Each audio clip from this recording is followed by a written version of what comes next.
ਮਾਰ ਸਾਲਾ।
ਮੌਸਮ ਨਾ ਥੋੜਾ ਜਿਹਾ ਤਾਂ ਨੂੰ ਕਰਕੇ ਢੱਕੀ, ਤਾਂ ਨੂੰ ਥੋੜਾ ਜਿਹਾ।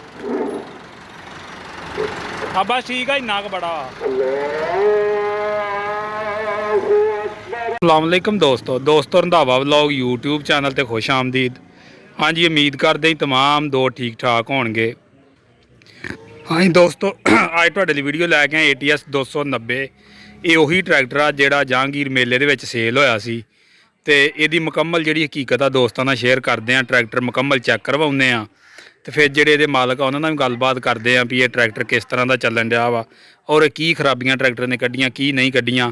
मुकम्मल गलबात जो भी होऊ दोस्तां नाल शेयर करदे आ। ते सब तो पहले ट्रैक्टर की कंडीशन चैक कर लो। ट्रैक्टर वर्क दे विचों आया उंज ही खड़ा वा, सर्विस वगैरह होने वाला, घटा मिट्टी पिया वा, मगर लैवल कड़ा वा। फिर लैवल तो दोस्तों नूं पता ही है, मिट्टी घटा जिहड़ा ओह ट्रैक्टर के उत्ते बहुत ज़्यादा पैंदा।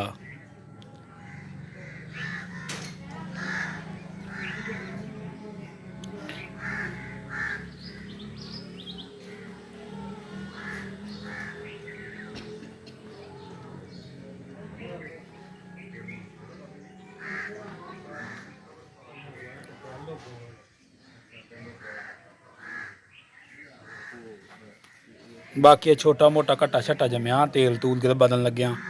बाकी गड्डी तुहाडे सामने आ, फिर मीटर तो भी दिखालदे आ भी ये किन्ना चल चुकिया वा। बाकी जी गड्डी तुहाडे सामने आ ते सिर्फ एक साइड दा जिहड़ा पायदान आ ओह इन्हां दा टुट गया वा ते ओह भी कहंदे कमज़ोर आ घर वाले। ते दूसरे आ मरगाड़ जिस तरह दा नज़र आउण डे ने, मरगाड़ां दा मसला वा। ये मरगाड़ थोड़े जे छोटे ने, घर वाले आंदे मरगाड़ भी थोड़े जे वड्डे होने चाहिए, पायदान थोड़े जे मजबूत करन कंपनी। बाकी ट्रैक्टर आंदे बिल्कुल A1 चलन दिया और बेहतरीन चलन दिया वा। और बैक साइड तो तुहानूं दिखालदे आ जी, इन्हां 20,000 रुपए दे जिहड़े आ वो कपलवाल लवाए सीगे कंपनी दे कोलों जदों ट्रैक्टर लिया वा। नदीम साहब ने ला के दित्ते सी और घर वालियां दा कहना कि साडे जिहड़े कपलवाल आ 20 मिनट भी नहीं चले ते 20,000 रुपए दा जिहड़ा सानूं टीका लग गया। तो वो असी जिहड़े आम लोकल हुंदे ने उही ला के अपना जिहड़ा लेज़र चलाया वा। बाकी जिहड़ा वा होर ट्रैक्टर दे नाल ट्रैक्टर ने साडे नाल कोई मसला मसाइल नहीं कीता। बाकी ये ट्रैक्टर की कंडीशन आ वो दोस्तां दे सामने आ।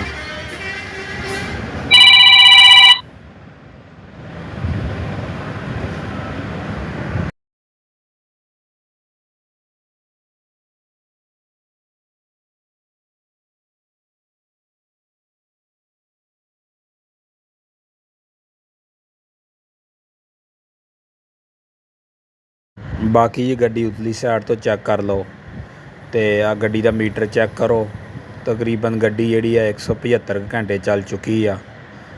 तो बाकी फिर तुहानूं दसदे भी आ भी इन्हें की काम कड्ढे ने घर वालियां नाल और जिहड़े मालक ने उन्हां दे कंपनी नाल की गिले शिकवे ने। मुकम्मल गलबात जिहड़ी आपां दोस्तां नाल शेयर करांगे। तो जे डीजल पंप की गल करिए तो इनू उही WSK का डीजल पंप लगा वा। ये मेड इन पोलैंड जिहड़े पहले ATS नूं इन्हां डीजल पंप लाए सी, हुण डेल्फी दे लाउण लग पे ने। और मालकां दा कहना कि सानू इस डीजल पंप ने कोई मसला नहीं कीता भी।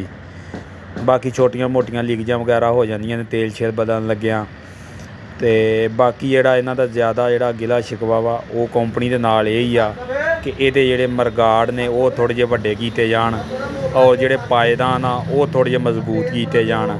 ਬਾਕੀ ਜਿਹੜੀ ਆ ਉਹ ਗੱਡੀ ਤੇ ਕੋਈ ਗਿਲਾ ਸ਼ਿਕਵਾ ਨਹੀਂ, ਆਂਦੇ ਬਹੁਤ ਜ਼ਬਰਦਸਤ ਟਰੈਕਟਰ ਚੱਲਣ ਡਿਆ ਵਾ ਔਰ ਬਿਹਤਰੀਨ ਚੱਲਣ ਡਿਆ ਵਾ।